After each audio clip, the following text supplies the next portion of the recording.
vamos a ir corrigiendo a lo largo del año. Y el primer error soy yo, que no manejo bien nada de esto, así que ahí va.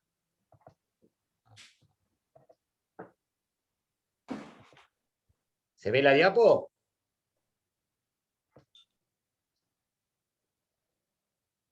Sí. Sí. Bueno. Entonces, ¿cuál es la idea? Digo, ¿cómo surgió? Primero fue una idea de Viviana y de Julia, que una cosa que me dijo Vivi, que me dejó pensando, que era visibilizar más el ECLAM, llegar a lugares, a hospitales donde el ECLAM no tiene participación, el hospital no está en el ECLAM.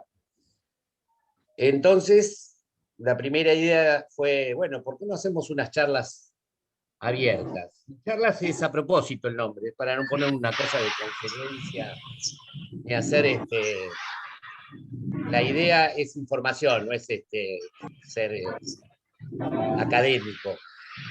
Entonces la palabra charlas y ciclos fue pensado para todos los martes de cada mes, a las 7 de la tarde y hasta las 8, sería lo ideal, no pasarse mucho, porque es cansador en Zoom, es hacer estos ciclos con distintas personas que vamos a invitar o que quieran o que se postulen para dar una charla de el tercer martes de cada mes. Así que la idea es, después de esto va a ser grabado en este momento, la primera va a ser grabado, pero la idea nuestra, porque este Zoom tiene una capacidad de 100 personas. Entonces hoy vamos a grabar la charla y la vamos a subir a la red del ECLAM, a la página web. Pero la idea para las próximas es directamente tener un canal abierto de YouTube para que más gente se pueda juntar, más de 100. Entonces, sigo diciendo lo mismo. La idea es hablar de malformaciones congénitas, que se hable en hospitales que no es del ECLAM también, y visibilizar el ECLAM. Y en esta primera charla de este ciclo, que vuelvo a decir, tercer martes de cada mes, ya lo pueden agendar, vamos a hablar de ácido fólico en la prevención de defectos congénitos. Y para ello invitamos a la doctora Cecilia Meliado, a la doctora Rosa Andrea Pardo, y yo me invité a mí mismo. Entonces, para agendarlo, para empezar ya directamente con las charlas, todos los martes de cada mes, y ya para el próximo mes tenemos la charla de la doctora Yudelquis Benítez Cordero de Cuba, que nos va a hablar de defectos congénitos más frecuentes en embarazadas adolescentes, un estudio de 10 años en Cuba. Bueno, y así estamos pensando invitar a personas, sobre todo personas que nosotros conocemos y de la red y que podemos invitarlos. Así que, y vuelvo a decir, si ustedes quieren participar de estas charlas como oradores, y si tenemos lugar, le damos lugar. Que son más o menos, van a ser entre 9 charlas al año, porque creemos que en diciembre es difícil, un tercer martes de diciembre dar una charla, pero en principio entre 9 y 10. Entonces, para comenzar, esperen que acá, ya no veo porque la pantalla, ahí. La primera charla va a ser de la doctora Rosa Andrea Pardo Vargas, médica cirujana, especialista en pediatría y especialista en genética clínica. Trabaja en la unidad de neonatología del Departamento de Ginecología y Obstetricia del Hospital Clínico Universidad de Chile. Trabaja en la sección de genética, Departamento de Medicina, Hospital Clínico Universidad de Chile, Unidad de Genética y Enfermedades Metabólicas, Complejo Asistencial Dr. Sotero del Río, y trabaja además en el Registro Nacional de Anomalías Congénitas de Chile, del Departamento de Estadísticas e Informática en el Ministerio de Salud de Chile. Continúa esta charla la doctora Cecilia Meliado, que trabaja con Rosa de Andrea, y también especialista en genética, unidad de genética y enfermedades metabólicas, complejo asistencial Dr. Sotero del Río, trabaja además en unidad de genética y enfermedades metabólicas, Departamento de Pediatría, Universidad Católica de Chile, y ambas trabajan en el Registro de Anomalías Congénitas de Chile, y nos van a dar una introducción al ácido fólico, a la situación de Chile, y después, al final, yo le voy a mostrar unos datos, que estamos haciendo un trabajo, y digamos, son datos preliminares para un trabajo que estamos por enviar al American Journal Medical Genetics. Así que, Rosa, Andrea, cuando vos quieras, podemos empezar. Perfecto, Ah, Jorge. perdón, una cosa importante, perdón. Dime. Todas las preguntas que tengan, a medida que se va desarrollando la charla, háganla por chat, por favor. Así, cuando terminan las 3 charlas estas, esperemos que sea 8 menos cuarto, tenemos unos 15 minutos para responder las preguntas que ustedes hacen. ¿Me faltó alguna cosa? Desconectate ahora, salí de la pantalla. Está bien, pero ¿me faltó alguna cosa decir? No, pedir que a todos que silencien los micrófonos por las dudas. Yo, Como los celulares en el cine, pedimos que silencien los micrófonos. Entonces, vas.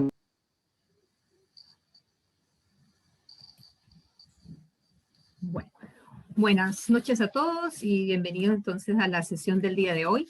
Como mencionaba Jorge, vamos a partir haciendo una breve reseña de lo que ha sido la historia de cómo se llegó a que el ácido fólico pudiera ser un factor de prevención primaria para los defectos congénitos. Y para eso primero hay que partir diciendo de dónde se descubrió que existían los folatos, en general porque el ácido fólico es simplemente la forma sintética de los folatos. Esto nos remonta a un siglo atrás, realmente, en el cual la doctora Lucy Wills, que era una hematóloga británica, se encausó a hacer un estudio en Bombay para su tesis de grado en su especialidad, y esto ocurre entonces muy cerca después de la Primera Guerra Mundial, época en la cual había mucha hambruna. Cuando ella llega a Bombay, entonces evidencia que hay poblaciones que están muy desnutridas y que dentro de esas personas hay un tipo de anemia que es una anemia macrocítica, que empíricamente se está tratando con extractos o concentrados de hígado, ¿ya? Ella hace en un modelo murino de ratas albinas un experimento para inducir un déficit nutricional en estas ratas para tratar de reproducir este mismo tipo de anemia y empezarlas a tratar. Un grupo los trata con los extractos de hígado y otro grupo lo trata con la marmita. Esta marmita, ¿de dónde sale? Sale fundamentalmente, es un derivado de la levadura, que se utiliza mucho para las personas que son de Inglaterra, y ella la emplea porque ve que las personas que consumen este elemento no sufren de este tipo de anemia. Entonces infiere que eventualmente hay un factor común entre lo que tiene el hígado y lo que tiene la marmita. Cuando ella induce este tipo de déficit nutricional y se reproduce la anemia en el modelo murino, ella logra revertir la anemia utilizando sobre todo la marmita mucho más rápido que lo que se pudiera hacer con el hígado. Posteriormente, en la siguiente década, estos otros investigadores entonces tratan de reproducir estos experimentos, pero ahora en otro modelo. Lo hacen con el macaco rhesus. En ellos, ya a esta altura, ya se conoce un poco más de los complejos de las vitaminas y entonces hacen un déficit nutricional en el macacus, específicamente con vitaminas del grupo B, y logran que nuevamente se produzca la anemia megaloblástica, y al introducir dietas ricas en vitamina B, por una parte de alimentos naturales y por otra adicionando la marmite, también logran revertir los efectos de esto. Y entonces se conocía hasta esas alturas como el factor de Wills, el que era el responsable de la anemia. Posteriormente, en la siguiente década, en el 40, ya se logra aislar a partir de las hojas de espinaca, y de ahí viene el nombre de los folatos, de folia en latín, el elemento fundamental del cual está formando parte este complejo de recuperación nutricional, que son los folatos. Y ellos entonces forman básicamente a partir de un anillo de pirimidina con benzoatos y también con una cola de glutamatos. Las formas naturales son más bien monoglutámicas, mientras que el ácido fólico es poliglutamato, lo cual facilita también después, como ustedes verán, la absorción. Además, unas décadas después, Victor Heber induce en sí mismo el cuadro, haciéndose su déficit nutricional y después introduciéndose en su dieta complejos de vitamina D y también recuperando nuevamente su de su estado nutricional y además de su anemia. En esta misma década, en los 40, está sucediendo la Segunda Guerra. Con la Segunda Guerra, entonces, también hay episodios de hambruna. Con la hambruna, entonces, hay mucha mortalidad, no solamente, sino que además también se detecta de que hay más niños que nacen con malformaciones, con anomalías congénitas, en las mujeres que están desnutridas frente a las que están mejor nutridas. Y en esta misma década también se logra aislar los componentes básicos de la marmita. Y si ustedes detallan aquí, entonces vemos que la gran composición está en el grupo de las vitaminas B y fundamentalmente con los folatos. ¿Pero qué alimentos contienen naturalmente el folato? Fundamentalmente las leguminosas, las hojas verdes y también el jugo de naranja en distintas proporciones. Aprovechando la imagen y para que ustedes tengan una mención frente a lo que estamos indicando nosotros de fortificación para un riego, por ejemplo, de recurrencia, tendríamos entonces que consumir 5 platos de lentejas, ¿ya? 5 litros de naranja recién exprimida, lo cual no es nada fácil, sobre todo para las mujeres que están en el auditorio y que hemos estado embarazadas, comprenderán lo fácil que es hacer ese consumo estando uno en gestación. Es importante también saber, dentro de estos factores nutricionales, cómo se absorben y qué impide que se absorban o qué hace que disminuyan los niveles, si vamos a tratar de ver que esto está produciendo una enfermedad. Entonces, importante aquí que los folatos se adquieren por la vía oral a través de los alimentos, sufren una degradación parcial en el estómago, posteriormente pasan al intestino, en donde son absorbidos por difusión pasiva y también a través de receptores del folato.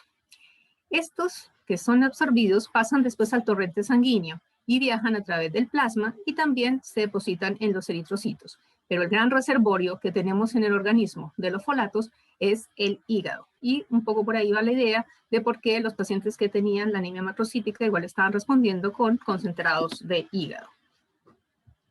¿Qué hace que yo no tenga un buen nivel de folatos? Uno, lo puedo inducir a nivel de iatrogenia si yo estoy tomando o ingiriendo fármacos, y dentro de esos fármacos hay una gran gama, unos que son anticonvulsivantes, otros pueden ser antibióticos, otros citostáticos, hay anticoagulantes también. También puede ser que yo misma tenga algún defecto de la absorción, entonces tengo una enfermedad de Crohn, tengo una enfermedad celiáquica, y esto hace que yo absorba menos el folato. También puede ser que tenga menos depósito porque tengo anemia hemolítica u otras enfermedades que impiden la absorción y evidentemente el aspecto genético en todas las enzimas que tienen que ver con la degradación y absorción del folato. Pero hay otros eventos que son fisiológicos, que aumentan el gasto, el requerimiento de folato, y entonces ahí estamos enfrentados fundamentalmente al periodo de embarazo y de lactancia, que es cuando más tenemos demandas de estos folatos. También puede darse déficit de folato porque estoy ingiriendo menos cantidad de folato o porque los alimentos que contienen folato los estoy cociendo demasiado y eso está degradando las moléculas y entonces no está llegando la suficiente cantidad. ¿Por qué es importante entonces el folato? No solamente para prevenirlo de la anemia, sino que se han tratado de identificar algunas funciones y dentro de ellas se han descrito que están relacionados con la división celular, con la formación de moléculas de ADN y que además también interfieren en lo que es todo el procesamiento de las proteínas. Como les mencionaba, cuando se absorbe el folato en el intestino, puede viajar, bien sea por el plasma o puede estar depositado en el eritrocito. Cuando yo mido a nivel de experimentación del laboratorio el folato que está sérico, yo lo que estoy midiendo es el consumo de folato reciente. O sea, con cariño llego a tener 24 a 48 horas de memoria de lo que ingirió esa mujer de folatos. Mientras que si yo mido los eritrocitos y su concentración de folato, entonces voy a tener la memoria de la vida media del eritrocito, entonces estoy oscilando entre 100 y 120 días. Por eso es que en las medidas de planes de fortificación, esta es la estrategia, medir los niveles de eritrocitos y no los de folatos para poder evaluar el seguimiento de los programas.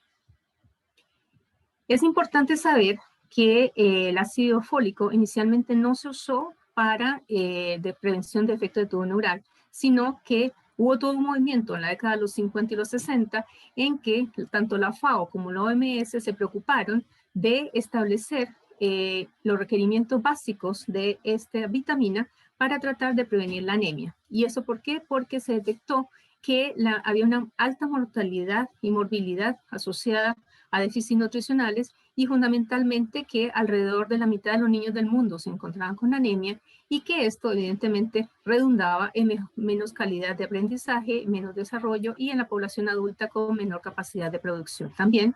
Y en el mundo perinatal, casi un quinto de los casos de mortalidad se asocian también con anemias previas que tenían las pacientes. Entonces, eso hacía relevante en esta década hacer la fortificación de los alimentos. Pero ya hacia finales del siglo pasado y comienzos de este, entonces se vira a que no solamente se necesitan los niveles que son requeridos para prevenir el déficit, la anemia, sino también para no inducir insuficiencia, o sea, el nivel que necesitamos para prevenir defectos de tubo neural. Hemos dicho que hay distintos tipos de anomalías que son más frecuentes en las mujeres que tienen desnutrición y que el ácido fólico previene los defectos de tubo neural. No vamos a hablar mucho aquí porque la doctora Mellado más adelante va a especificar un poco más al respecto, pero vale la pena recordar para aquellos que no los conocen, fundamentalmente que los defectos de tubo neural principalmente están relacionados con los niños que nacen sin cerebro, los niños que nacen con la espina abierta o bien que nacen con el encéfalo herniado por alguna parte del cráneo. ¿Y cómo se descubrió entonces finalmente que hay asociación entre el folato y la prevención de defectos de tubo neural? A través de muchas décadas de estudio.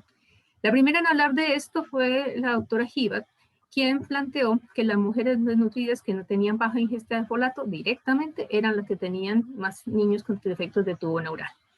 Posteriormente, trabaja con Smithers, y también entonces llegan a ver que se puede prevenir recurrencias también de casos en pacientes eventualmente implementándole la suplementación con ácido fólico. Después Smithers, a finales de la década de los 70, hace un nuevo estudio en el cual hace el seguimiento de partos, más o menos 900 partos, y va haciendo mediciones de componentes que puedan haber en la sangre que sean marcadores de este tipo de alteraciones, encontrando entonces correlación significativa con mujeres que tenían bajos niveles de folato y bajos niveles de vitamina C. Después de esto, entonces, en la década de los 80, él plantea hacer estudios con complejos de polivitamínicos que tuvieran o no tuvieran folato, y con eventualmente las concentraciones que estaban utilizándose en ese momento eran bastante bajas, de 120 microgramos de ácido fólico en los concentrados que él empleó. Posteriormente, Lawrence, también en esa misma década, hace el primer estudio doble ciego aleatorizado, tratando de ver si el ácido fólico era el que prevenía y también logra llegar a algunas conclusiones importantes. Pero ¿cómo es que Lawrence plantea que es ácido fólico y no todas las vitaminas que estaba midiendo Smithers? Básicamente porque estaba un poco haciendo seguimiento de los estudios que estaba haciendo Smithers previamente, y además porque vio que Teachers en el 56 había reportado que usando medicamentos que eran antifolínicos como la aminopterina, se inducía el parto de niños también más frecuentemente que tuviesen defecto de tubo neural como la anencefalia. Entonces, por eso plantea que es con ácido fólico. Después de estos estudios, entonces ya nacen los dos estudios madre que sirven de base para lo que se está haciendo ahora en todos los programas de fortificación, que son el MRC y el estudio húngaro de Seisel, en los cuales el MRC lo que hace es fundamentalmente estudiar si el ácido fólico previene el riesgo de recurrencia. Esto quiere decir, si ya hay un caso en la familia de defecto de tubo neural, si yo puedo impedir que vuelva a repetirse esta situación en la familia haciendo el uso del ácido fólico de manera periconcepcional o no. Y en Hungría lo que se hace es que se trata de ver si previene la ocurrencia, o sea, familias en las cuales no había un antecedente de defecto de tubo neural y que se hace tratamiento con ácido fólico, entonces sí se puede prevenir que aparezcan defectos de tubo neural. Tanto el uno como el otro llegan a la conclusión de que sí son la molécula del ácido fólico es efectiva para poder prevenir los defectos de tubo neural, incluso llegando a un margen de prevención estimado a un 71%. Es importante aquí que consideren igual las dosis que hemos visto, 120 microgramos. Después el MRC emplea 4 miligramos y Hungría 0,8 miligramos. Entonces, había que tratar de establecer si esto se iba a hacer en toda la población, cuál era la dosis más segura y efectiva a la vez para poder tratar de hacer los programas de fortificación. Y ahí es cuando aparecen en la década de los 90 los estudios de DALI, en los cuales empiezan a hacer seguimiento de mujeres que se embarazan y que están recibiendo distintas dosis de ácido fólico, y va viendo cuál es el efecto para los nacimientos, si tienen o no tienen defecto de tubo neural, logra establecer que al menos recibiendo 200 microgramos al día de ácido fólico, se reduce ya significativamente la aparición de este tipo de alteraciones, y por eso es que sugiere él que este debiera ser el margen con el cual se debiese fortificar, porque esto sería a través de fortificación y el resto a través de la ingesta normal de la dieta de la persona. Con eso, entonces, se empiezan a fortificar distintos países. En el 97-98 empiezan a Canadá, Estados Unidos, en el 99 sigue Costa Rica, y en el 2000 Chile decide también fortificar, y en Chile se fortifica fundamentalmente las harinas de panificación. Durante el proceso, porque eso pasa en el 2000, y de aquí a allá han pasado más de 20 años, se van introduciendo nuevas variables y nuevos estudios, y lo más reciente, igual que se postuló, fue en el 2015, en el cual el CDC hizo un análisis de cuál debiera ser el nivel de folatos que tuviera la mujer en eritrocitos para tratar de llegar al máximo del nivel de prevención de los defectos de tubo neural. Y en esa instancia, entonces, se establecen unos rangos en el cual están los óptimos, supraóptimos y óptimos, en los cuales debiese moverse, y la OMS recomienda entonces desde el 2015 que ojalá los países que cuentan con fortificación hagan seguimiento no solamente del nacimiento de niños que tienen defecto de tubo neural, sino que además midan periódicamente en su población, en mujeres en edad reproductiva, estos niveles de folatos eritrocitarios. Con eso entonces se hacen estudios, inicialmente en Canadá, Estados Unidos, en los cuales alrededor del 22% de la población de mujeres en edad reproductiva encuentran que tienen insuficiencia, ¿ya? Recordemos entonces los dos conceptos. Deficiencia es el nivel de folatos que impide que yo tenga anemia, pero la insuficiencia es el nivel de folatos que impide que yo tenga niños con anomalía congénita del tipo defecto de tubo neural. Entonces es un nivel que es un poco más alto que el de la deficiencia. Entonces, aquí hay un quinto por ciento de la población estaría con esta insuficiencia, y los otros estudios que se hicieron fue en Belice y en Guatemala, que casi la mitad de la población igual estaba con niveles de insuficiencia, y posteriormente tanto la doctora Mellado le contará cómo nos fue acá en Chile. Y para darle la palabra a ella ahora entonces, ella nos va a explicar un poco cómo se ha implementado esta política de salud pública aquí en Chile y qué procesos se han llevado para tratar de seguir la vigilancia de este método que es tan importante, pero que a la vez exige que uno esté vigilante de todos los factores que puedan modificar la intervención para mejorarla cada vez más. Gracias. Muchas gracias, Andrea. Les voy a compartir mi pantalla.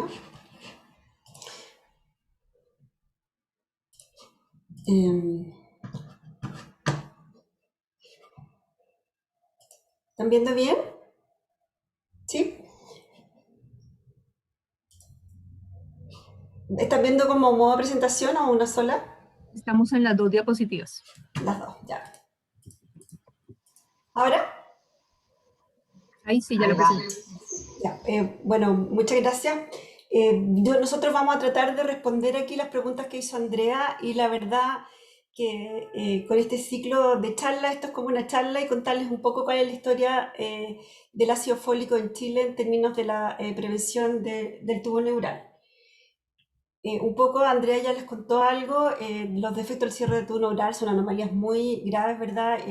Son altamente prevalentes y tienen una mortalidad asociada importante. Sabemos y conocemos también, ahora que Andrea además nos clarificó cómo se encontró esa relación del ácido fólico y la prevención de anomalías congénitas, y en este caso en especial de los defectos de tubo neural. Sabemos que usando ácido fólico preconcepcional 3 meses antes y 3 meses después del embarazo, podemos disminuir considerablemente el riesgo de defecto tubo neural, y las recomendaciones son 0,4 miligramos para la prevención de ocurrencia, y 10 veces más alto para prevenir recurrencia.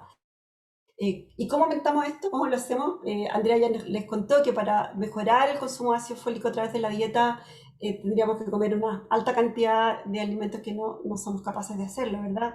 También se piensa que con suplementación, pero también hay múltiples estudios en el mundo que dice que a pesar de que la gente conoce que usando ácido fólico en comprimidos puede prevenir estas anomalías tan graves, no se hace.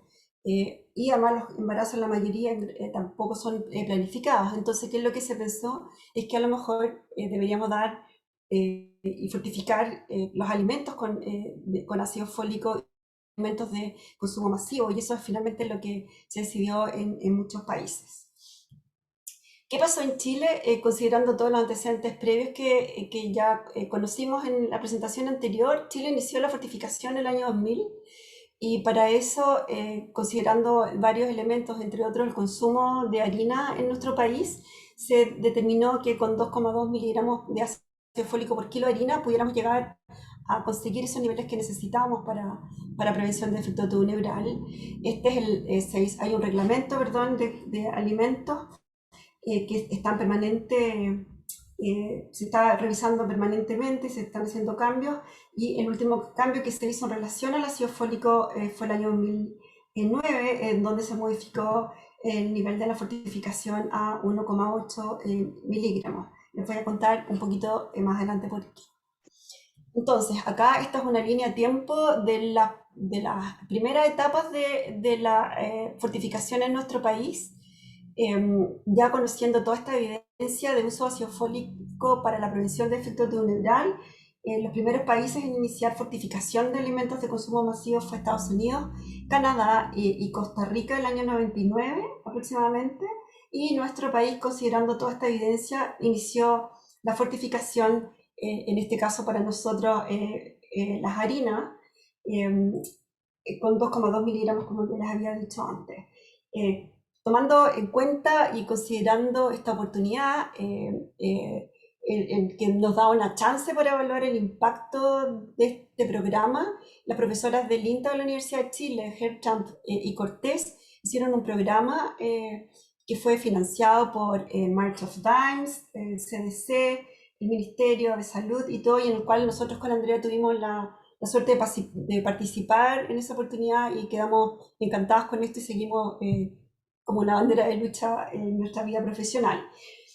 Lo que se hizo ese programa fue varias cosas. Uno, medir si había pan efectivamente, si había, perdón, ácido fólico en el pan, se vieron la cantidad de ácido fólico en los panes y en las harinas, se vio el consumo en las mujeres en ese tiempo de pan, y se determinó que consumían alrededor, a través de este vehículo, 360 microgramos por día. Otra cosa también que se midió fue, para evaluar si efectivamente ese ácido fólico llegaban a las mujeres, se midieron folatos. Yo les voy a contar con más detalle más adelante. Por otro lado, el ISP, ya adquiriendo todas las metodologías para hacer la medición del ácido fólico en las harinas, empezó una monitorización de las harinas ya regularmente desde el año 2005. Para evaluar el impacto clínico, que es una de las cosas que nosotros participamos con Andrea desde el inicio, se hizo y se diseñó, un registro de efecto de tubo neural para la región metropolitana en Chile, que es una región grande, que tiene alrededor de 6 a 8 millones de habitantes, y ese estaba para medir el impacto clínico. Y esto se evaluó de los años 99 al 2009, en donde se vieron las prevalencias de efecto de tubo neural. En este mismo trabajo, en conjunto con el CLAMC y en parte de financiamiento del CDC, se evaluaron otras anomalías congénitas también para ver si había algún impacto en ellas. Bueno, y en 2009, dado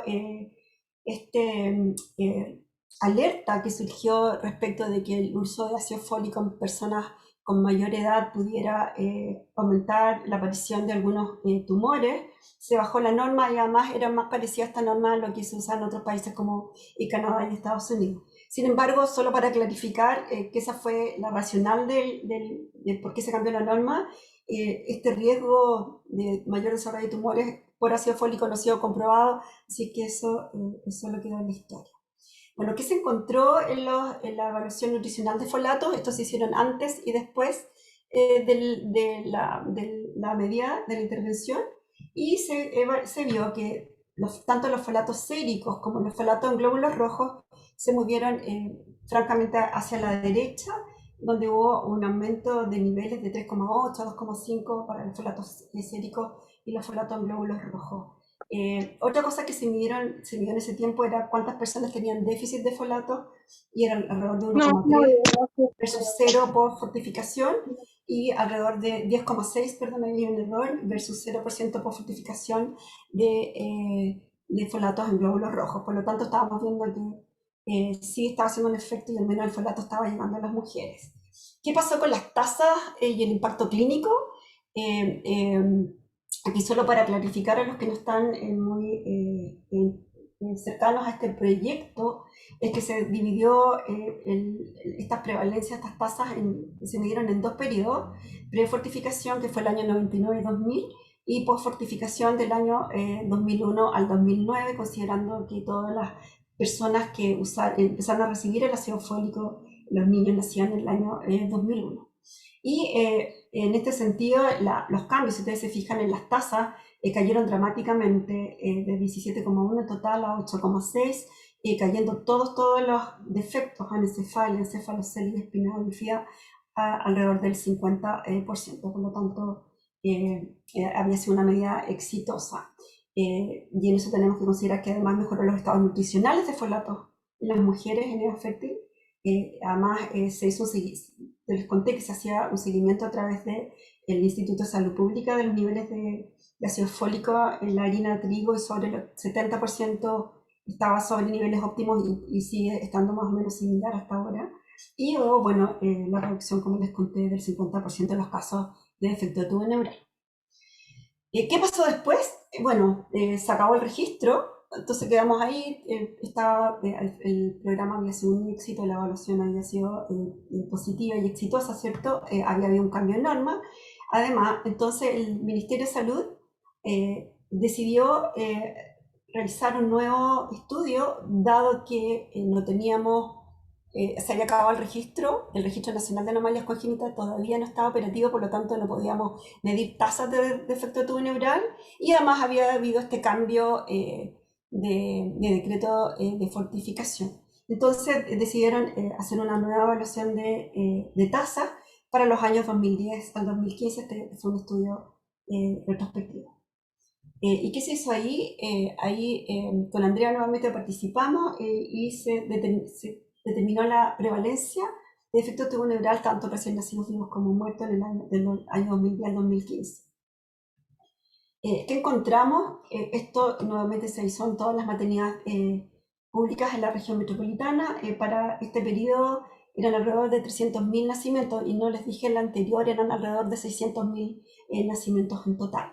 ¿Y qué fue lo que encontramos? En realidad, que las prevalencias, si las comparamos en todo este periodo completo, eran similares las caídas a lo que habíamos encontrado en el periodo prefortificación, de alrededor de 48%, con menor caída de las tasas de encefaloceles. Sin embargo, en total todas cayeron, llegando a una tasa que es la que se ha mantenido hasta ahora, alrededor de 8,9 por 10.000.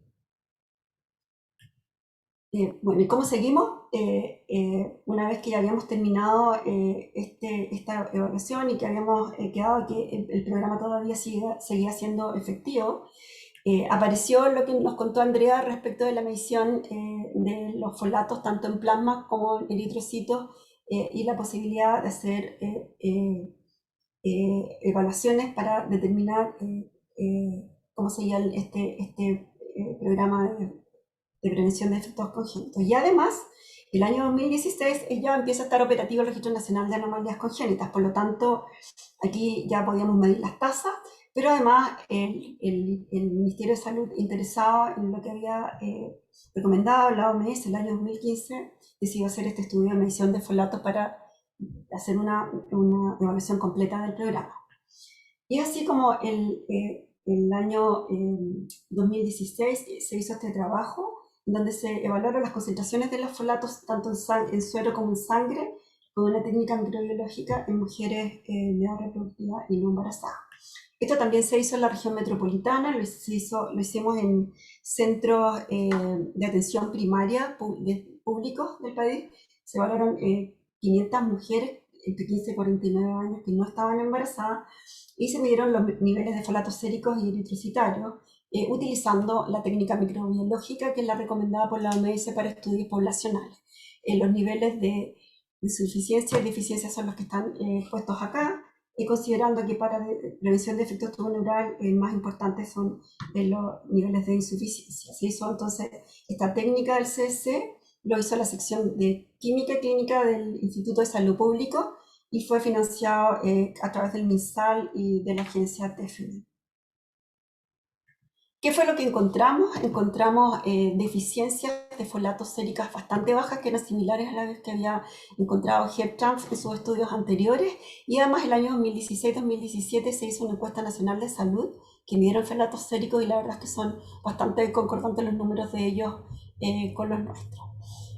Además, para folato eritrocitario, que es el de interés, ¿cierto?, para los programas de prevención de efectos de tubo neural, se encontró una media de alrededor de 1000 nanomoles por litro, que está muy superior a lo que yo les había contado antes de insuficiencia, que son 748, que es el nivel que se pide para la mejor prevención de efectos de tubo neural.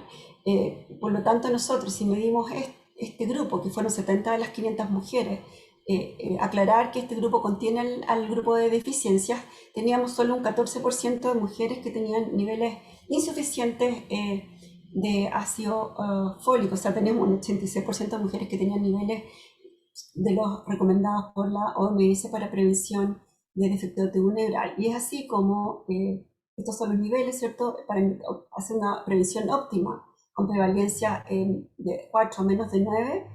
La concentración de folatos debería estar en estos rangos de 748 a 1215. Considerando lo que nosotros encontramos, que sobre el 86% se encontraba sobre estos niveles, y además evaluando las tasas de efecto de tubo neural en Chile para recién nacidos vivos, estos niveles eran concordantes, los que encontramos los niveles de folatos en glóbulos rojos, concordantes con las tasas que habíamos descrito, que para el 2001-2015 eran de 7,6 por 10.000 recién nacidos vivos, y que para el 2017, con el 60% de recién nacidos vivos, era alrededor de 7 por 10.000. Aclarar que esto se mide solo recién nacidos vivos, no se consideran en los mortinatos en este ejercicio.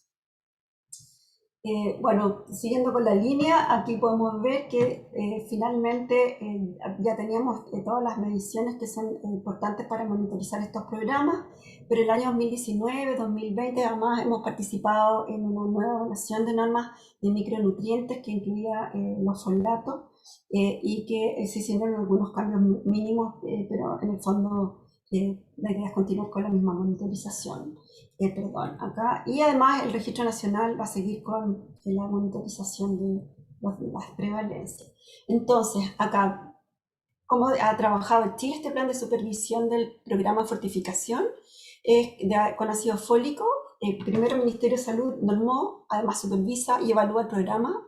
Las Molinos, o sea, la empresa privada, es el que fortifica la harina que finalmente llega a la población. En nuestro caso, somos altos consumidores de pan.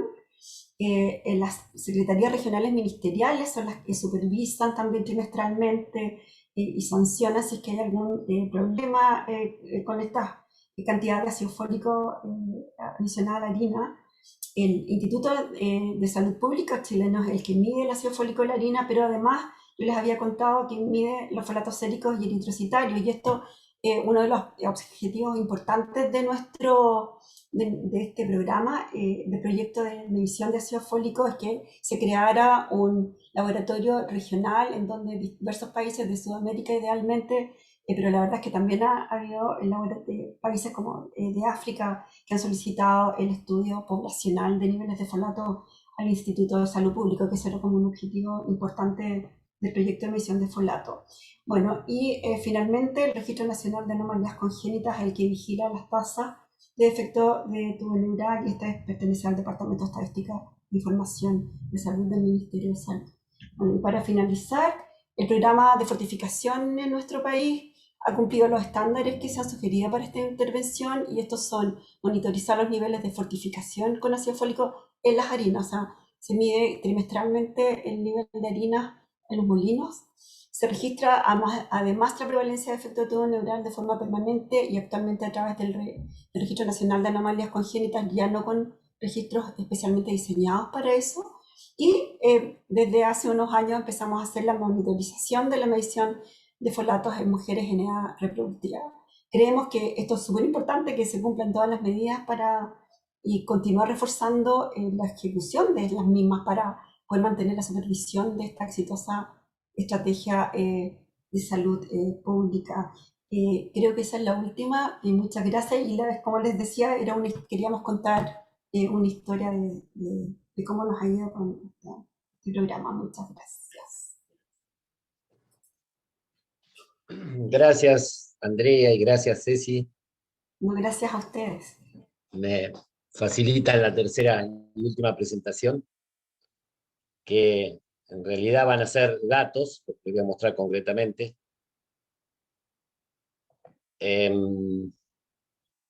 Pero bueno, toda la introducción del ácido fólico fue perfectamente establecida.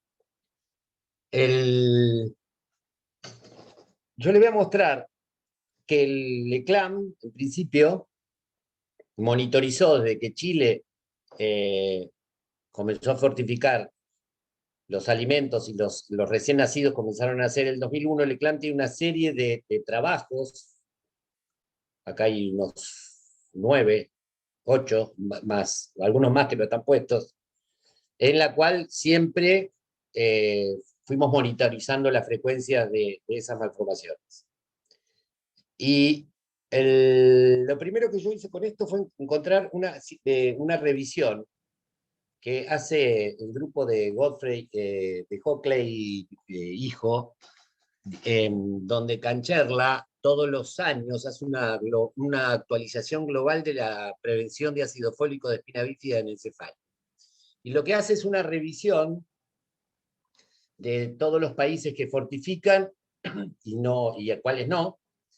Y en esta revisión del año 2019, ellos comienzan con 83 países en todo el mundo, después comienzan a descartar porque no hay información sobre los niveles de ácido fólico y demás historias, pero se quedan en definitiva con 56 países que cumplen los criterios de fortificación obligatoria, algunos de harina y otros de harina y maíz. Donde ven que en África hay 22 países, en América 20, en Asia 9, en Australia 6 y en Europa 1. Porque Europa no tiene fortificación obligatoria. Me llamó la atención el de Europa y era la República de Moldavia la que fortifica. Pero voy a las Américas y el Caribe. Estos son los países que con fortificación obligatoria, y si lo vemos de otra forma, en verde están los países que fortifican y en amarillo los que no fortifican. Estos países que fortifican representan el 33% de los nacimientos mundiales. Jorge, disculpa, pero yo no estoy viendo la presentación. No compartiste. Ah, qué bueno. Me dejaron hablar. Pues tienes imaginando el verde y el azul y el amarillo. Pues es que yo, a ver, voy de nuevo. Nadie la estaba viendo entonces. No, yo la buscaba, yo pensé que estabas hablando y después pensé que Entonces, espera. yo tenía un Cuando empezó a problema. decir los colores, yo dije, yo no está recitando, ya está mostrando algo. No. Estaba viendo los slides, esa era la idea. Perdón, y gracias por avisar, porque si no iba a seguir hablando así sin parar. Entonces, resumiendo muy brevemente lo que dije, vamos acá, que el ECLAM, desde que Chile fortificó en el año 2000, y los nacimientos comenzaron a nacer en el 2001, el ECLAM vigiló con varios trabajos la vigilancia de defecto de tubo neural, y hay varios trabajos del ECLAM, inclusive deben de faltar algunos, donde sistemáticamente revisamos la frecuencia de ácido fólico. Y les explicaba, y repito, y disculpen por la repetición, que el grupo de Hockley, de hijo, anualmente es una actualización global de la prevención de ácido fólico de espina bífida en encefalia. Esta es del 2019, y hacen una revisión en este caso de 83 países, ellos analizan 83 países, comienzan a descartar porque hay países que no tienen la información completa, pero en definitiva llegan a 56, donde hay, ahora se ve, ¿no? Perdón, yo sigo hablando Sí, y sí. se está viendo la Sí. presentación. Sí, sí. Donde 22 países fortifican en África, 20 en América, 9 en Asia, 4 en Australia y 1 en Europa, porque Europa no tiene fortificación obligatoria. Hay un solo país que es Moldavia que fortifica. A ver cómo paso. ¿Y ahora? ¿Se me trabó? Perdón, A ver. Ahí está.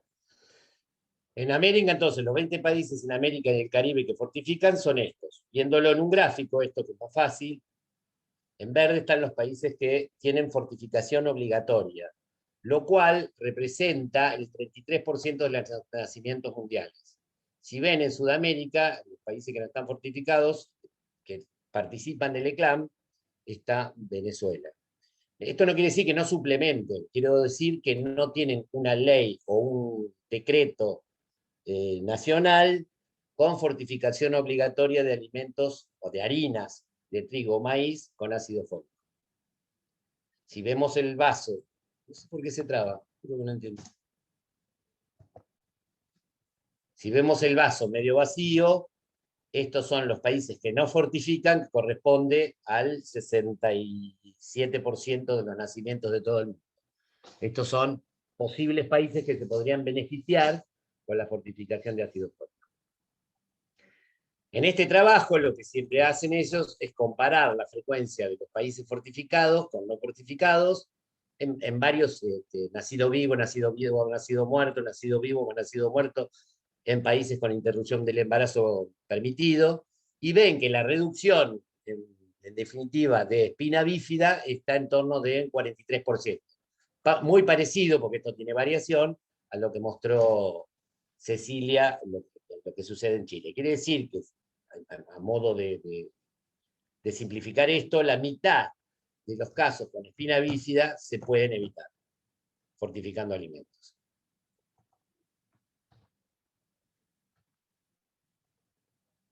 A ver. No sé, juro, porque no sé por qué se traba la presentación, pero bueno. Ahí va. En el año 2010 ya teníamos 10 años de datos en el ECLAM de lo que había sucedido con Chile, que era el primer país que fortificó de Sudamérica. Hicimos un trabajo donde nos preguntábamos, bueno, está bien, ya sabemos que reduce la frecuencia de efecto de tubo neural. Y la pregunta era, ¿reduce otras frecuencias? Y este trabajo, que fue bastante citado, básicamente por el ECLAM, lo que importa acá era que lo hicimos en Chile, Argentina y Brasil, porque en 2010 ya habían fortificado los 3 países, Brasil con otra dosis, pero ya habían fortificado, y lo que quiero que vean en esta diapositiva es con la cantidad de nacimientos que lo hicimos, con 243.000 en Chile, con 147.000 en Argentina y con 92.000 nacimientos en Brasil. Y esos son los periodos que utilizamos para prefortificación. Y acá no pretendo que entiendan esta diapositiva, pero que vean en amarillo las 52 anomalías que analizamos con ácido fólico de fortificación en los 3 países, cuáles de ellas se beneficiaron con ello. Ven anencefalia, espina bífida, que la dividimos cefálica, caudal y total, cefalocele, y acá abajo, segundo, amputación y artrogriposis. Esas fueron de las 52 malformaciones, unas que ya sabíamos que era defecto de tubo neural y otras que podrían tener un beneficio, como puede ser amputación o artrogriposis. ¿Qué es lo que hicimos después?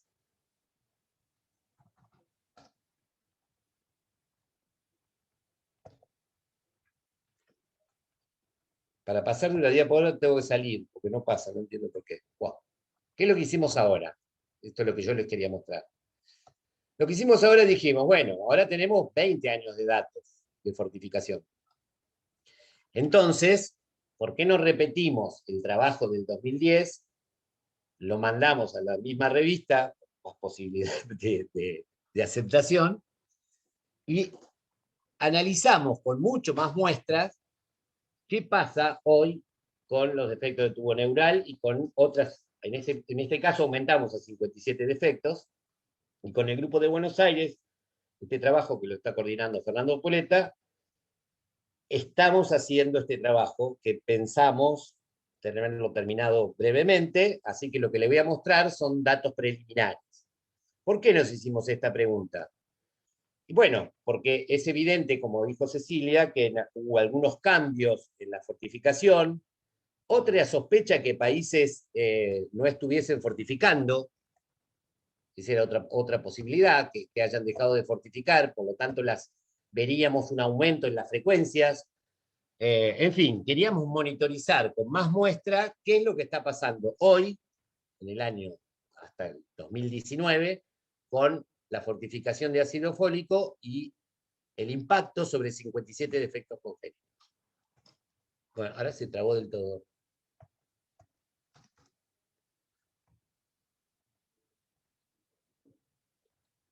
Si paso así, ¿se ve? Sí.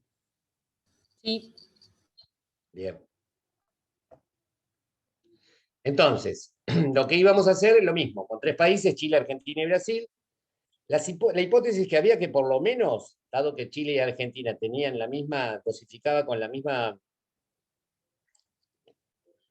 fortificaba con las mismas dosis de ácido fólico, en Chile y Argentina deberíamos ver la misma caída, y en Brasil también deberíamos ver, a pesar de que fortifica con un poco menos. Uy, Dios. Ahí va. Entonces, ¿qué importa acá? Estos son los hospitales del ECLAM, la cantidad de hospitales que utilizamos en los periodos prefortificado y postfortificado. Y fíjense que el tamaño de nacimientos en Chile pasó a ser de 740.000, en Argentina de 1.800.000, en Brasil de 1.300.000. Por lo tanto, analizamos estos datos con 4 millones de nacimientos. Es importante destacar que el ECLAM es de base hospitalar y que el diagnóstico prenatal en un hospital que no pertenece a la red y un diagnóstico prenatal de una espina bífida puede ser derivado a un hospital del ECLAM que pertenece a la red, en general a un hospital de alta complejidad que en general pertenece al ECLAM, y eso puede sesgar las frecuencias de ver aumentos solamente porque los casos fueron derivados. Entonces, todo lo que tratamos de hacer con estos trabajos es metodológicamente tratar de controlar ese efecto de derivación. Lo que quiero, y no voy a hacer mucho lío con esto, pero si uno, para una malformación que tiene una frecuencia de 10 de 1 por 1000, o 10 por 10.000, con el tamaño de muestra que tenemos nosotros, podemos detectar una reducción de un 40% el 90% de las veces. O sea, ese es tamaño de muestra. O sea, es la sensibilidad del trabajo que tenemos. Si la reducción es del 30%, lo podemos detectar un 70% de las veces. Entonces, teniendo controlado el tamaño de muestra, lo que usamos, y no me voy a meter en este método, pero quiero decir que cambiamos la metodología, lo que usamos la regresión se llama escalonada, que lo que hace es regresionar por partes, es lo que pasa en un punto azul con relación al anterior. Y uno marca un punto de corte y ahí se ve si hay una caída o no se ve. ¿Por qué hicimos esto? Porque si bien Brasil, como ven ahí en verde, la frecuencia aumenta desde 1980 al 2019, la verdad que disminuye con relación a la barra verde que está punteada después de la fortificación. Si yo pongo este cursor, ¿ustedes lo ven? ¿O no? ¿Sí se ve? Sí, se ve. Bueno, si en Brasil la fortificación no hubiese hecho ningún efecto, debería continuar subiendo así. Sin embargo, no subió así. Disminuyó. Es decir, con esta metodología nosotros podemos detectar una disminución a pesar de que la frecuencia está en aumento. En Chile y Argentina es muy claro, la disminución después de la fortificación cae. ¿Esto qué quiere decir? Que a pesar que Brasil pueda fortificar con menos, por ser los hospitales de Brasil que integran la red del ECLAM de alta complejidad, tienen mucha derivación, entonces podemos ver este efecto. Pero aún así podemos detectar que la frecuencia de espina bífida en Brasil está cayendo. Y eso lo hicimos para todas las malformaciones. Entonces, y hicimos una cosa más, que es agregar a Venezuela en este análisis. ¿Por qué? Porque si Venezuela no fortifica, no debería caer la frecuencia. Y si cae la frecuencia, podríamos pensar que además del ácido fólico, podría haber otros factores que podrían hacer reducir la frecuencia. En esta slide lo que muestra es que un hospital se compara contra sí mismo, pre y post fortificación, con la idea de disminuir el sesgo por derivación. Quiere decir que el mismo hospital, si derivó siempre, va a ser comparado contra sí mismo en los dos periodos de tiempo. Y ven que en anencefalia, los círculos rojos, perdón, esta línea negra que está acá es 1, quiere decir que el ácido fólico no hizo ningún efecto. Si fuese para la derecha, el ácido fólico sería perjudicial, y si fuese para la izquierda, está previniendo. Y como ven, en encefalia en Chile previene un 36%, en Argentina un 57% y así. Lo que importa, y no importan los números tanto, porque después se los muestro al final, es que está disminuyendo, pero también disminuye en Venezuela. Eso quiere decir que la anencefalia es claro, que puede ser, hay países que tienen, que antes no está legalizado la interrupción del embarazo, pero que en casos como anencefalia sí lo están. Entonces uno puede pensar que además de la fortificación, del efecto de la fortificación, otro factor como la interrupción del embarazo, anencefalia sobre todo, entonces puede estar sesgando los datos de la fortificación. Como ven, entonces Venezuela lo estamos usando como un control, dado que no fortifica. Si ustedes ven acá, otra vez se trabó, juro que no sé por qué, de internet que traba. Ahí está. Si ven espina bífida se reduce en Chile. Esto que ven acá son código de hospitales del ECLAM, acá reduce en Chile, reduce en Argentina, porque obviamente que no toca esta línea del 1. En Brasil no se detecta cuando uno compara hospital contra hospital, y en Venezuela tampoco. En cefalocel lo mismo pasa, sucede exactamente lo mismo. En Chile reduce, en Argentina reduce, y siempre más o menos reduce la mitad. En Brasil eso no se detecta, la disminución, y en Venezuela tampoco.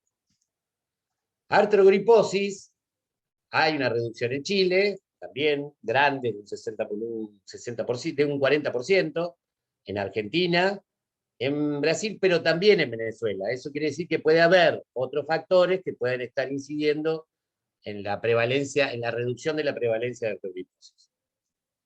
Si comparamos, que era la idea final, comparar qué es lo que había pasado después de 10 años, yo acá no puse los intervalos de confianza para no complicar la vida, pero qué pasó 10 años atrás y qué pasa hoy. 10 años atrás la reducción de anencefalia era del 46% en Chile y hoy es de 36%, pero vuelvo a decir, esos valores, y recuerden que el ECLAM entra y sale en hospitales, si uno pone intervalo de confianza se superponen plenamente. O sea que diría que la reducción no se modificó en 10 años atrás. Más o menos se reduce el 50% de los anencefálicos. Argentina 41,53, Brasil 43,33. En Chile, de espina bífida, 57 de reducción, contra 63 ahora, 41 hace 10 años atrás, 36. En cefaloceles, 53 contra 46. Argentina, 17. Fíjense que los estimadores con mucho más muestras se fueron mejorando, 41. Y Brasil no detectamos reducción. Y otra vez, yo creo que esto es... Bueno, un segundo que está trabado.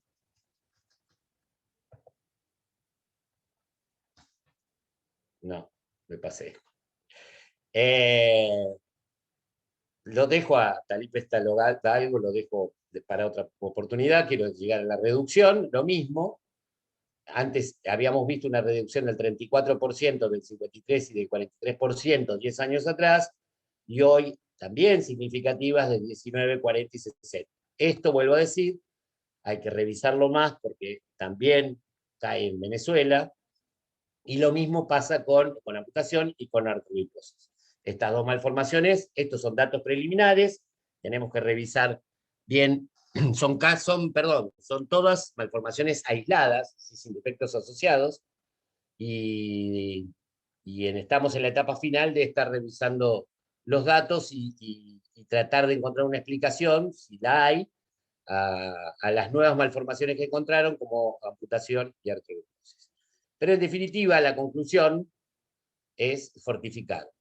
¿Por qué? Porque si en Chile, que tiene más o menos 220.000 nacimientos por año, y deberían nacer 220 casos, hoy están naciendo 110, en Argentina en vez de nacer 700, 350, en Brasil en vez de nacer 3.000, 1.500, por lo tanto, en vez de tener 4.000 casos de espina bífida en 3 países, hoy tenemos 2.000 con una prevención primaria, simple, eficaz y barata. Eso es todo. Les dejo, antes de ir a las preguntas, les vuelvo a repetir, les vuelvo a mostrar que el martes de abril, el tercer martes de abril, va a estar Yudelkis con nosotros hablando de defectos congénitos más frecuentes en embarazadas adolescentes, un estudio de 10 años. Entonces, como primera experiencia en este ciclo, que va a durar hasta noviembre, creo que nos atrasamos 5 minutos, así que tan mal no estuvimos. Todo lo que pueda mejorar, son bienvenidas las sugerencias. La idea, vuelvo a decir, es ir invitando a personas, amigos, en general, que nos van a decir que sí, para que este ciclo continúe hasta noviembre. ¿Preguntas hay? Sí, hay. Sí, Jorge, hay algunas preguntas que hicieron en el chat. Bueno, las lees vos y las respondemos nosotros. Las leo. Dale, y si alguno tiene preguntas, escríbala en el chat y las repito. Vamos a hacer, no sé cuántas preguntas hay muchas o pocas? No, 5 preguntas. Bien, tranquilo. Primero preguntaron para Rosa. Silvia Ratti preguntó que ella escribió que la doctora Pardo marcó la diferencia entre deficiencia productora de anemia megaloblástica e insuficiencia correlacionado con defectos del desarrollo del tubo neural. Entonces preguntó cómo explican que las mamás con hijos con defectos del tubo neural no padezcan anemia. Y ahí, como mostró Cecilia, los niveles de insuficiencia, que son los que ayudan a prevenir los defectos del tubo neural, son mucho más altos que los de la deficiencia. ¿Ya? Entonces estamos hablando que para poder medir la insuficiencia estamos con 748 nanomoles por litro en los eritrocitos. Mientras que para la deficiencia, que es lo que nos va a producir anemia, estamos con 624. Entonces necesitamos niveles más altos de folatos para poder tener niños con defecto de tubo neural. O sea, no tiene por qué estar anémica, porque va a tener un nivel más alto para poder llegar a esa reducción, ¿ya? Y además, también puede darse el caso que mujeres que evidentemente tengan anemia van a tener niños también con déficit. Aquí lo cuento es que los defectos de tubo neural, si bien hemos girado en torno solamente a los folatos, es una malformación que es multifactorial. Entonces, en el mejor de los casos se llegaría a un 70, un 75% de prevención con los folatos, pero todavía hay un 30% que se está buscando cuál es la causa, ¿ya? Entonces, uno de los tantos puede ser las causas genéticas, y hay varios estudios ahora que multinacionales para hacer estudios génicos de asociación de distintos factores que tengan que ver directamente con el metabolismo del folato, y también algunos que tienen que ver con la glucosa, ¿ya? Precisamente porque se ve también que las mujeres que son obesas, que sería otra de las causas, no están respondiendo a la prevención con ácido fólico, ¿ya? Entonces, igual hace sentido que no necesariamente tienen que estar anémicas para tener niños con defectos de tubo neural. Ujú. Dale, Juli. Bien, voy a leer otra pregunta que hizo Silvia para Cecilia. ¿Qué tipos de tumores se asociaron con el exceso de folatos? Gracias, Juli. Primero quiero aclarar que eso no se ha comprobado, por si acaso, porque esto es súper importante sacarlo. Solo lo dije porque fue la racional en el 2009. Sin embargo, estudios posteriores determinaron que no hay ninguna evidencia que ni para cáncer ni para enfermedades psiquiátricas, que es lo otro que se había dicho, que sea concluyente en la función, además de las dosis que están usando la gente actualmente en nuestro país. Tampoco también en algunos momentos se había dicho que podía tener alguna relación con ocultamiento de anemias, pero eso tampoco en este minuto se ha confirmado. Y inicialmente se había pensado en cáncer de colon, mama, esófago, entre otros, pero finalmente eso se descartó, así que eso es algo que habría que empezar a olvidarlo. No sé si Jorge tiene más datos, pero la Sí, evidencia no ha sí, fue demostrado nada exactamente al respecto. Sí. como vos decís. Esa es una cosa que surgió en Brasil, que en su momento a Eduardo Castilla y a él le mucho trabajo ir a Brasilia varias veces para que muestren datos concretos sobre eso y nunca apareció una publicación concreta, nunca fue comprobado. Así que yo también coincido con vos de olvidarnos de esa parte. Sí. Bueno, otra pregunta que hicieron para vos, Ceci. Liliana preguntó si fortifican también las premezclas para celíacos.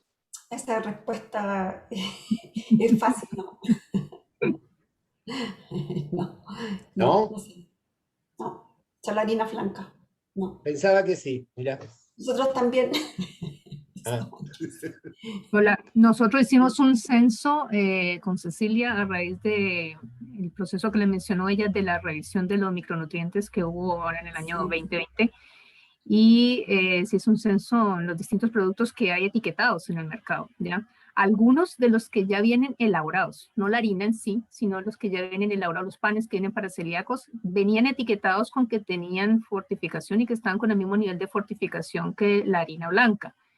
Pero igual eso es lo que dice la etiqueta, o sea, nosotros no tenemos ninguna constancia de que esos estén realmente fortificados porque no han sido medidos, ¿ya? Entonces igual hasta que eso no está fortificado. Y lo que está normado es igual, pero para la harina, el procesamiento de harina blanca, sí, algunas integrales sí mezclan algunas fracciones de blanca dentro del procesamiento. Sí, mira, lo que descubrimos también en ese mismo proceso es que todos los panes, y tengan cuidado también esos países que dicen que son integrales, la verdad es que tienen una parte súper pequeña integral, el resto de harina blanca que la tiñen con colorantes. Entonces hay que tener cuidado también de eso, que también lo descubrimos acá, me imagino que es igual para todo el mundo, no creo que seamos una excepción. No, Y con Andrea también hicimos un censo y hay un montón de alimentos que están fortificados y que están en las etiquetas y que en realidad no están en la norma. Entonces también ahí tenemos una discusión de respecto a cómo seguir en relación a los alimentos que no son obligatorios, no hay una obligación de adicionar ácido fólico. Pero lo tenemos claro y el ministerio también lo sabe, así que tenemos otras cosas, otras recomendaciones para seguir estudiando y hablando de la situación de los celíacos particularmente. Sí.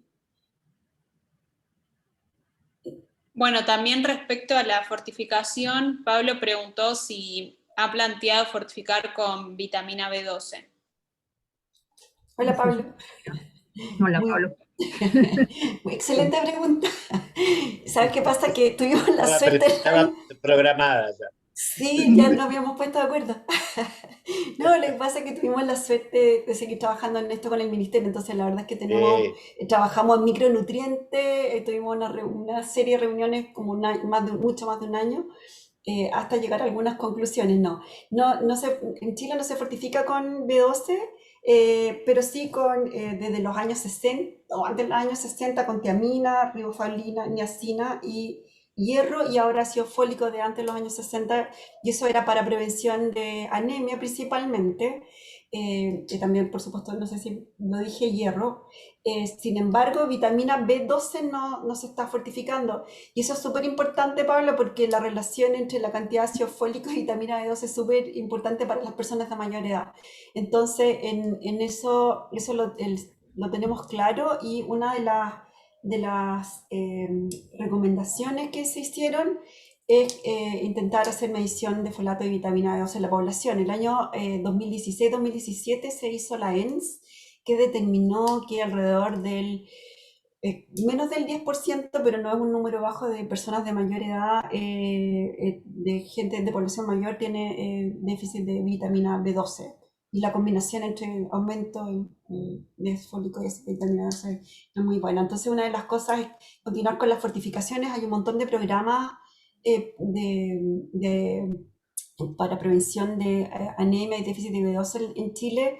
También discutimos hasta los sabores de los suplementos que se dan, como leche o sean garbanzo y esas cosas como molidas de harina, pero la gente no se los come, y nos parece que no son muy deliciosos. O las recetas a lo mejor no son las más adecuadas. Y discúlpame, Andrea, súper corto. Y una de las cosas que se pensaba también es que probablemente fortificar los alimentos es una buena idea, dado que es distinto a la harina, a lo mejor en este caso, dado que no tiene ningún riesgo de dar más vitamina B2. Sí, perdón, Andrea. Yo te lo Sí, preguntaba. ya, si quieres te amplío un poco, Pablo. Ahí en ese contexto con los adultos mayores, lo que existe el PACAM, que es un programa nutricional especial para ellos. Entonces igual pueden hacer acceso, así como a los niños les damos la leche, entonces a ellos también se les da una leche especial que también está con ciertos nutrientes, es así, lleva B12. Y también hay otros alimentos, como decía Cecilia, entre sopas de leguminosas y otros que la verdad no eran como muy agradables, que estaban reevaluando todo el procesamiento para que las características oligoelementísticas fueran agradables para el adulto mayor. Y en ese contexto, como menciona Cecilia, lo que se sugirió, como estábamos todos los equipos de los micronutrientes asistiendo a estas reuniones en conjunto, era potenciarnos y entonces favorecer de que en la nueva encuesta nutricional de salud, nacional de salud, se hicieran esas mediciones, tanto en mujeres en edad reproductiva como en otros grupos, que es fundamentalmente el de adulto mayor, tanto de B12 como de folatos, ya porque los niveles que igual había ahora eran fundamentalmente también de mujeres en edad reproductiva con los folatos. Entonces, tener todo ese espectro igual también daría más herramientas para saber si sería efectivo o sería importante hacerlo, porque pues en la literatura todos hemos leído de siempre de que todo el complejo B estaría relacionado, y como vemos en la historia también, y es una idea que igual incluso cuando partieron Hertram y Cortés la plantearon varias oportunidades al Ministerio de Salud.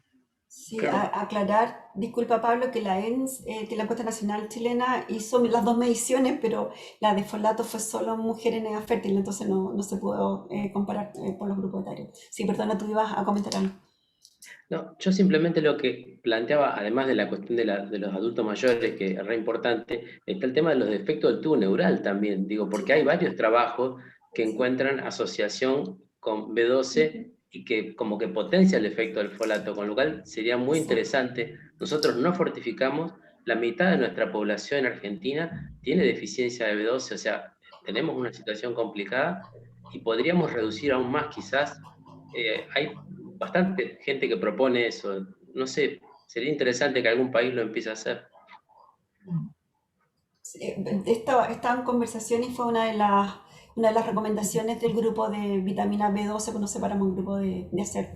Así que yo espero que el ministerio lo tenga en carpeta. Sin embargo, ustedes saben que está todo congelado por la pandemia. Sí. Y también preguntaron respecto a la fortificación en Argentina de las premezclas para celíacos. ¿Es igual que en Chile o en Argentina se fortifican? ¿Saben? Yo desconozco cómo es para celíacos. Ni sé siquiera la frecuencia, cuál es la frecuencia de celíacos en Argentina. No sé. ¿Algo más? ¿Tenemos? Sí, hay un par de preguntas más. Dale. Una es, ¿cuál sería la magnitud de la suplementación extra preconcepcional y en el primer trimestre en cuanto a su impacto en la reducción de defectos del tubo neural?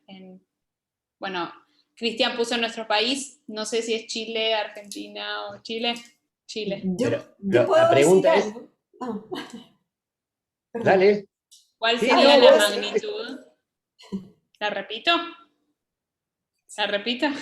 Sí, sí. ¿Cuál sí, sería sí. la magnitud de la suplementación extra preconcepcional y en el primer trimestre en cuanto a su impacto en la reducción de defectos del tubo neural en Chile? Contesto de Chile, Jorge, después tú contestas de Argentina, ¿sí? ¿Te parece? Mira, de los distintos, Si la o entendí sea, bien la pregunta es 50%, ¿eso es lo que está preguntando? no. No, Yo lo que yo, no. lo que El yo efecto creo es que adicional de la suplementación sobre la fortificación. Ah, la sí, suplementación.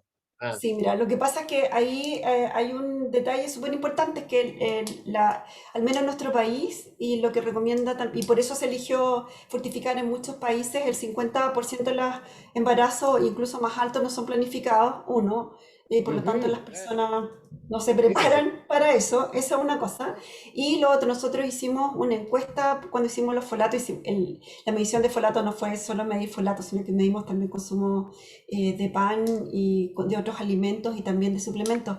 Y la verdad que el porcentaje era alrededor de 10% de mujeres que decían, incluso más bajo, 6%, que decían consumir folato, pero no se acordaban de suplementación, perdón, ni las 12 ni cuánto tiempo lo habían tomado, por lo tanto, la verdad es que eso no significa nada. Y la ENS lo preguntó y fue 4% de las mujeres en edad reproductiva consumían suplementos de folato. Así que, por lo tanto, nosotros creemos que probablemente es muy baja. Yo no conozco ningún estudio que haya comparado las dos cosas y que No. sea muy importante, digamos, pero esos son los niveles. Incluso las personas con riesgo de tener, o sea, que ya han tenido un hijo o que ya tienen en la familia un riesgo, no consumen suplementos, muy bajo.